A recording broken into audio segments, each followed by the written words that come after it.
Hey gang, just wanted to show a short video. I'm trying to put in my perimeter fence. Now, I'm using the Timeless fence posts, and those folks have been absolutely awesome. But I'm also doing things on an extreme budget. And I'm also looking at just trying to fence in an area of about 2 acres. So I chose not to go with the expensive corner brackets, and I chose not to go with the high tensile wire. Although I ended up with a roll of high tensile wire, I may put that on the top one. But the rest of my wire is going to be 12.5 gauge steel, but what they call soft wire, electric fence wire. This is what I'm doing today.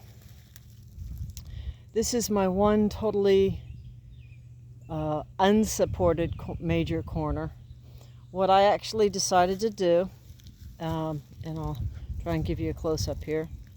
I took two 2 1/8 T-posts, if you can kind of see how that looks there, and they line up just about right. Now there is a slight angle to it, and then you can see here where I've got those 2 T-posts bolted together, and you can see here where I've got those 2 T-posts bolted together to form an I-beam.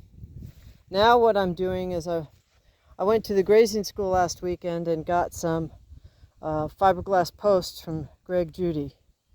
If you get a chance to listen to anything from a grazing school where Greg Judy and Ian Mitchell Ennis are sharing, I would strongly recommend it. It was a life-changing weekend, but I digress. Anyway, so I took, I think that's an 1.5 inches, 1.25 inches, 1.125 solid fiberglass 6-foot post. I tried to calculate a 45-degree angle, tried to mark it across the top so I would have a vertical 45-degree cut after I pounded it in.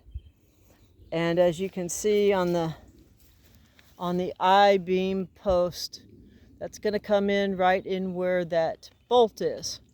And I'll be holding those two together and then drilling through and putting a lag bolt in. And then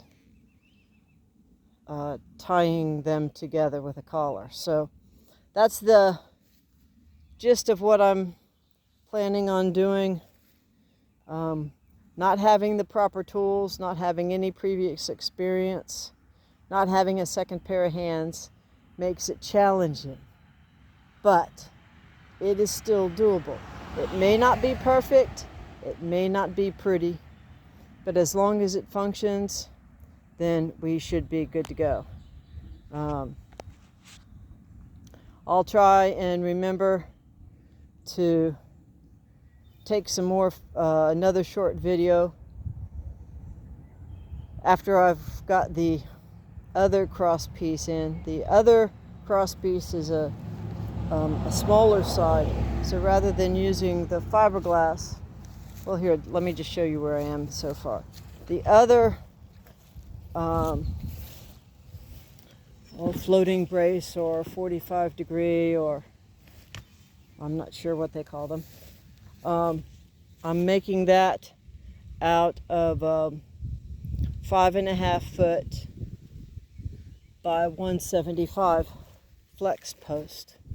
And as you can see here on the top, you can see where I've got it marked, and I've got where I'm going to be cutting. So if you can imagine, that's going to come here and be flush like that, and that should line up with the hole across the top, and that post should just be able to fit down into that groove and then get bolted together after I've tapped it in. So we'll see how it works. In the meantime, I pray you have a blessed day. Life is good on the land. I've never worked so hard, been so tired, and been so enthusiastic in all my born days. It's just amazing when you're doing what's right and when you're doing what you're supposed to be doing. It all comes together. But it's still a lot of work. I pray y'all have a blessed day. Don't forget to like and subscribe.